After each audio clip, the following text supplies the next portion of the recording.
శ్రీమాత్రే నమః. స్త్రీలకు ఐశ్వర్యం పెంచేది, భర్తను మృత్యు దోషాల నుండి తొలగించేవి ఏమిటో తెలుసుకుందాం. అసలు ఆడవాళ్లకు ఐశ్వర్యం పెంచే పనులేంటి? ఏం చేస్తే అమ్మవారు వాళ్ళని అనుగ్రహిస్తుంది? భార్య భర్తల మధ్య గొడవలు రాకుండా, అలాగే సుమంగళిగా ఉండాలంటే ఏం చేయాలి అనేది ఈ వీడియోలో తెలుసుకుందాం. ముందుగా అందరూ జై శ్రీకృష్ణ అని కామెంట్ చేసి వీడియోని లైక్ చేయండి. స్త్రీలకు ఐశ్వర్యం కలగడం అంటే భర్తకు కూడా ఐశ్వర్యం కలిగినట్టే. ఆ కుటుంబ సభ్యులందరికీ కూడా ఐశ్వర్యం ప్రాప్తించినట్లే. మహిళలు కొన్ని పనులు చేయటం ద్వారా లక్ష్మీదేవి ఆ ఇంట్లో కొలువు తీరి ఉంటుంది. ఈ విషయం అష్టాదశ పురాణాల్లో ఈ కథ ద్వారా మనకు కనిపిస్తూ ఉంటుంది. ఒకసారి దేవేంద్రుని భార్య అయిన సచీదేవి, యమధర్మరాజు భార్య అయినటువంటి శ్యామలాదేవి, వశిష్ఠుని భార్య అయినటువంటి అరుంధతి, అగస్త్యుని భార్య అయినటువంటి లోపముద్రాదేవి, ఇంకొంతమంది పతివ్రతలు అందరూ కూడా కలిసి కైలాసానికి వెళ్తారు. ఆ కైలాసంలో పార్వతి పరమేశ్వరులు కూర్చొని ఉంటే వాళ్లకు ప్రదక్షిణలు చేసి భక్తి విశ్వాసంతో నమస్కారం చేసి సచీదేవి, అరుంధతి వీళ్ళందరూ కూడా పార్వతి అమ్మవారిని ఈ ప్రశ్న అడిగారు. ఏమని అంటే, అమ్మా, నీవు గౌరీదేవి, నీవు స్త్రీలకు ఆరోగ్యము, ఐశ్వర్యము, సౌభాగ్యాన్ని ఇచ్చేటువంటి సర్వమంగళ స్వరూపినివి. అమ్మా, స్త్రీలు ఏ ఏ పనులు చేస్తే వాళ్ళకి ఆయుష్, ఆరోగ్యము, ఐశ్వర్యము కలుగుతుందో నీవు మాకు చెప్పవలసిందిగా మేము కోరుతున్నాము అని అడిగినప్పుడు పరమేశ్వరుని భార్య అయినటువంటి ఆ జగన్మాత పార్వతీదేవి ఈ పతివ్రతలు అందరికీ కూడా ఈ విషయాన్ని చెప్పిందన్నమాట. ఏమని అంటే, ఓ పతివ్రతలారా, గృహిణులు ఇళ్లల్లో కొన్ని పనులు చేయటం ద్వారా వాళ్ళకి ఐశ్వర్యము, సౌభాగ్యము, ఆరోగ్యము కలుగుతుంది. ఏ ఏ పనులు చేయాలంటే, మొట్టమొదట స్త్రీలు ప్రతినిత్యం పాదాలకు పసుపు రాసుకోవాలి. పసుపు అనేది మంగళ ద్రవ్యం. ఇది మహాశక్తివంతమైనది.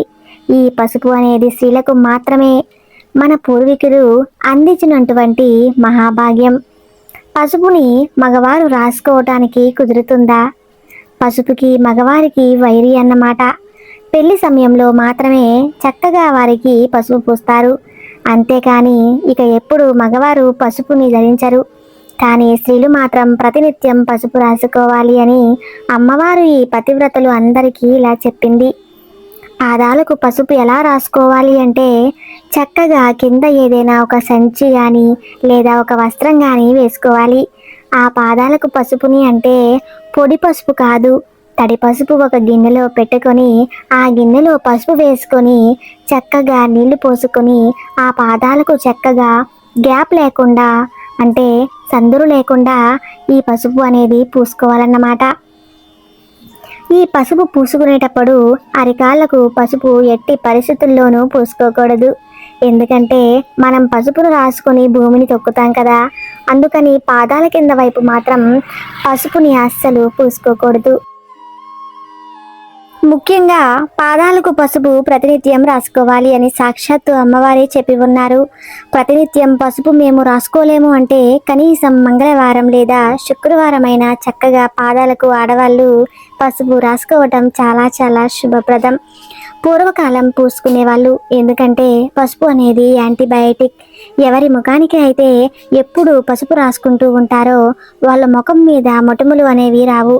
అదేవిధంగా మంగు మచ్చలు, నల్లటి మచ్చలు కూడా రావు. ముఖము చాలా కాంతివంతంగా ఉంటుంది. మడతలు కూడా ఉండవు.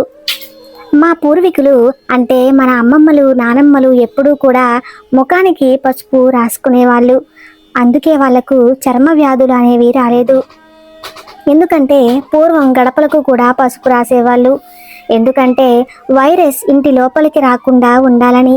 అందుకే పులిహారలో కూడా పసుపు వేస్తూ ఉంటారు. ఎందుకంటే కడుపులో ఉన్నటువంటి ఏమైనా క్రిమికీటకాలు ఉంటే అవన్నీ కూడా చనిపోవాలని. కాబట్టి పసుపు మహాశక్తివంతమైనది. కాబట్టి ఆడవాళ్ళు తప్పకుండా పసుపు అనేది రాసుకోవాలి. ఇక రెండవది, చేతులకు తప్పకుండా గోరింటాకు పెట్టుకోవాలి. ఇది మన ఇళ్ళ దగ్గర ఉంటుంది. గోరింటాకు చెట్టు ఎక్కడైనా దగ్గరలో ఉంటే ఆ గోరింటాకుల్ని కూడా కోసుకొని వచ్చి చక్కగా వాటిని నూరి చేతులకు ఆ గోరింటాకును పెట్టుకోవాలి. అమ్మవారికి గోరింటాకు అంటే చాలా ప్రీతికరం. లలిత పరమేశ్వరి ఎప్పుడూ కూడా పాదాలకు గోరింటాకు ధరించినట్లు ఉంటుంది. కాబట్టి గోరింటాకు పెట్టుకోవడం కూడా చాలా శుభప్రదం. ఇక మూడవది కాటుక. కాటుక అంటే కూడా గౌరీదేవికి చాలా పరిమళం. సుమంగళి స్త్రీలు ఎప్పుడూ కూడా కళ్ళకు కాటుక ధరించడం చాలా శుభం. కాటుక ధరించి పూజ చేసినట్లయితే పూజా ఫలితం రెట్టింపు కలుగుతుంది అని సాక్షాత్తు అమ్మవారు చెప్పి ఉన్నారు. ఎవరైతే స్త్రీలు కాటుక ధరించి ఉంటారో అటువంటి స్త్రీలకు నరదృష్టి నరఘోష పొరపాటును కూడా తగలదు. భర్తకు ఆయుష్ కూడా పెరుగుతుంది అని సాక్షాత్తు అమ్మవారు పతివ్రతలకు చెప్పి ఉన్నారు. కాబట్టి స్త్రీలు కళ్ళకు తప్పకుండా కాటుక పెట్టుకోవాలి. ఇక నాలుగవది కుంకుమ. పెళ్ళైనటువంటి ప్రతి మహిళ కూడా ప్రతినిత్యం పాపిట్లో గంగా సింధూరం ధరించాలి, లేదా కుంకుమనైనా సరే చక్కగా పెట్టుకోవాలి. పాపెట్లో స్త్రీలు ప్రతినిత్యం కూడా కుంకుమ ధరించాలి. ఇక్కడ నుదుటిలో పెట్టుకునేటటువంటి కుంకుమ అది పుట్టింటి వారి ఇచ్చినటువంటి కుంకుమ అయి ఉండాలి. పాపెట్లో పెట్టుకున్నటువంటి కుంకుమ అది భర్త పెట్టినటువంటి కుంకుమ. పెళ్లి కాని స్త్రీలు పాపిట్లో కుంకుమ ధరించరాదు. పెళ్ళైన స్త్రీలు తప్పకుండా పాపిట్లో కుంకుమ ధరించినట్లయితే వాళ్ళు పవిత్రులు అని చెప్పారు అని పెద్దలు. ఎందుకంటే స్త్రీలు ప్రతినిత్యం తలస్నానం చేయరు కదా, ఒకసారి చేస్తారు లేదా 2 సార్లు మాత్రమే చేస్తారు. వాళ్ళు పాపిట్లో కుంకుమ పెట్టుకుంటే ప్రతినిత్యం తలస్నానం చేసినట్టు ఫలితం వస్తుందని సాక్షాత్తు అమ్మవారు ఈ పతివ్రతలకు చెప్పి ఉన్నారు. ఇక ఐదవది గాజులు. ఆడవాళ్ళు తప్పకుండా చేతులకు కనీసం 4 గాజులు అయినా ఉండాలి, లేదా 2 గాజులు అయినా ఉండాలి. చాలామంది ఒక్కొక్క గాజు వేసుకుంటూ ఉంటారు. పొరపాటును కూడా అలా వేసుకోకూడదు. ఎప్పుడూ కూడా సరిసంఖ్యల గాజులు ఉండాలి. మట్టి గాజులు వేసుకోవడం ద్వారా భర్తకు ఆయుష్ పెరుగుతుందని సాక్షాత్తు అమ్మవారే చెప్పి ఉన్నారు. కొంతమంది బంగారు గాజులు వేసుకుంటూ ఉంటారు. ఆ బంగారపు గాజులు వేసుకున్నా సరే మధ్యలో తప్పకుండా 2 అయినా మట్టి గాజులు వేసుకోవాలి. కొంతమంది వెండి గాజులు వేసుకుంటారు. భర్త ఉన్నటువంటి స్త్రీలు పొరపాటును కూడా వెండి గాజులు వేసుకోకూడదు. సుమంగళి స్త్రీలు అంటే ముత్తైదువులు. వెండి గాజులు ధరించడం అంత మంచిది కాదు. వితంతువు స్త్రీలు మాత్రమే వెండి గాజులు ధరించాలని మనకు పెద్దలు ప్రాచీన గ్రంథాలు ఏనాడో చెప్పి ఉన్నారు. భర్త ఉన్నవాళ్ళు వెండి గాజులు వేసుకోకూడదు. మట్టి గాజులు లేదా శక్తి ఉన్న వాళ్ళు బంగారు గాజులు తొడుక్కోవటం చాలా శుభప్రదం. ఇక ఆరవది నల్ల పూసలు. మాంగళ్యాన్ని నల్ల పూసలతో వేసుకున్నా పర్వాలేదు, లేదా గోల్డ్ చైన్లో వేసుకున్నా కూడా నల్ల పూసలు తప్పకుండా అందులో ఉంచాలి. స్త్రీలకు వాయనంగా పసుపు కుంకుమలు ఇస్తే తప్పకుండా వాళ్ళు మొదట మాంగళ్యానికి పెట్టి పసుపు కళ్ళకు అద్దుకొని లోపల వేసుకున్న తర్వాత వాళ్ళు పెట్టుకోవాలి. ఎందుకంటే మాంగళ్యంలో సర్వమంగళి దేవి ఉంటుంది. ఎప్పుడూ కూడా స్త్రీలను అమ్మవారు రక్షిస్తూ ఉంటుంది, దీర్ఘ సుమంగళిగా ఉండాలని దీవిస్తూ ఉంటుంది. అయితే కొంతమంది ఆడవాళ్ళు ఈ మాంగళ్యాన్ని స్నానం చేసేటప్పుడు తీసేయటం, అదేవిధంగా వాకింగ్కి వెళ్ళేటప్పుడు తీసేయటం చేస్తారు. పొరపాటును కూడా అలా చేయకూడదు. ఇక ఏడవది కాలిమెట్టెలు. కాలిమెట్టెలు అంటే అమ్మవారికి చాలా ఇష్టం. స్త్రీలు తప్పకుండా ఈ కాలిమెట్టెలు అనేవి ధరించాలి. పసుపు కుంకుమ, మాంగళ్యం, చేతి గాజులు, తలలో పువ్వులు, కాలికి మెట్టలు, ఈ 5 వస్తువులు ఉన్న ఆడవాళ్లను ముత్తైదులు అని పిలుస్తారు. అలాగే కాళ్ళకు పసుపు, చేతులకు గోరింటాకు, కళ్ళకు కాటుక ఇవన్నీ కూడా పెట్టుకొని ఉన్న స్త్రీలు పరిపూర్ణమైనటువంటి అమ్మవారి స్వరూపం. అటువంటి స్త్రీలు ఎక్కడైనా కనిపిస్తే పాదాలకు నమస్కారం చేయాలని మన ప్రాచీన గ్రంథాల్లో అలాగే పురాణాలలో చెప్పి ఉన్నారు. పాదాలకు నమస్కారం చేయకపోయినా దూరం నుండి అయినా వాళ్ళకు నమస్కారం చేయాలి. వాళ్ళు సాక్షాత్తు లలితా పరమేశ్వరి అవతారం. అటువంటి స్త్రీలలో ఎప్పుడు కూడా అమ్మవారు కొలువై ఉంటారు అని మన శాస్త్రాలలో చెప్పబడింది. కొంతమంది వీటి గురించి ఎగతాళిగా మాట్లాడుతుంటారు. ఈ కాలంలో కూడా పసుపు కుంకుమ, గోరింటాకు, ఈ కాటుక, గాజులు, మెట్టెలు, నల్లపూసలు ఇవన్నీ పెట్టుకోవాలా అని. ఇప్పుడు అంతా కూడా ఫ్యాషన్. జీన్స్ ప్యాంట్స్ వేసుకొని జుట్టు విరబూసుకొని అలా బైకుల్లో వెళ్ళడం ఫ్యాషన్ కదా. అంటే అటువంటి వారి గురించి ఆలోచించకండి. మీరు మీలాగే ఉండండి. ఎవరి కోసం ఈ అలవాట్లను మార్చుకోవద్దు. ఎవరైతే ఈ సనాతన ధర్మాన్ని గౌరవిస్తూ ఉంటారో, అలాగే మాకు లక్ష్మి అనుగ్రహం కావాలని కోరుకుంటూ ఉంటారో, అమ్మవారు ఎప్పుడూ కూడా ఆ కుటుంబాన్ని చల్లగా రక్షించాలని కోరుకుంటారో వాళ్ళు మాత్రమే ఈ విధి విధానాలను పాటించండి.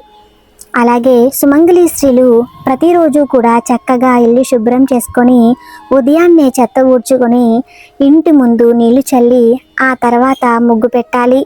ముగ్గు లేనటువంటి ఇల్లు శ్మశానంతో సమానం అని జ్యోతిష్య నిపుణులు చెప్పి ఉన్నారు. అదేవిధంగా ఇంట్లో మంగళి గౌరీదేవి పూజ చేసుకోవాలి. అంటే లక్ష్మీదేవి విగ్రహం ఉన్నా పర్వాలేదు, అమ్మవారి విగ్రహం ఉన్నా పర్వాలేదు. ఇలా చేస్తే మీ భర్తకు ఎటువంటి దోషాలు ఉండవు. ఒకవేళ వృత్తి దోషాలు ఉన్నా, అనారోగ్య సమస్యలు ఉన్నా కూడా అమ్మవారు తప్పకుండా మిమ్మల్ని రక్షించి దీర్ఘ సుమంగళిగా దీవిస్తుంది. అలాగే సాయంకాలం వేళలో వచ్చే పిచ్చి పిచ్చి సీరియళ్ళు చూడకుండా భక్తి టీవీ లేదా యూట్యూబ్ కానీ పెడితే చక్కగా విష్ణు సహస్రనామ స్తోత్రం, లలితా సహస్రనామ స్తోత్రం వంటివి పెట్టుకోవాలి. అప్పుడు ఇల్లంతా కూడా ఒక దేవాలయం లాంటి అనుభూతి కలుగుతుంది. ఇంట్లో ధూపం వేయడం, సాంబ్రాణి వేయడం, అదేవిధంగా గృహంలోని మంచి మాటలు మాట్లాడటం, భార్యాభర్తలు గొడవలు పడకుండా ఉండటం, స్త్రీలు ముత్తైదులుగా ఉండటం, ఇవన్నీ కూడా అమ్మవారికి ఎంతో ఇష్టమైనటువంటి పనులు. ఇలా చేస్తే తప్పకుండా మన ఇంట్లో అమ్మవారు కొలువు తీరి ఉంటుంది. కాబట్టి ఇలాంటి పనులు చేయటం ద్వారా స్త్రీలకు ఆరోగ్యం, ఐశ్వర్యం, లక్ష్మి అనుగ్రహంతో పాటు గౌరీదేవి అనుగ్రహం కూడా కలుగుతుందని మన పురాణాలలో చెప్పి ఉన్నారు. కాబట్టి ఇలాంటి నియమాలను స్త్రీలు పాటించడం ద్వారా మన కుటుంబం అనేది ఆ అమ్మవారి ఆశీస్సులతో 10 కాలాల పాటు చల్లగా ఉంటుంది. ఈ వీడియో మీకు నచ్చితే తప్పకుండా మన ఛానల్ని సబ్స్క్రైబ్ చేసి లైక్ చేయటం మర్చిపోకండి. Thank you.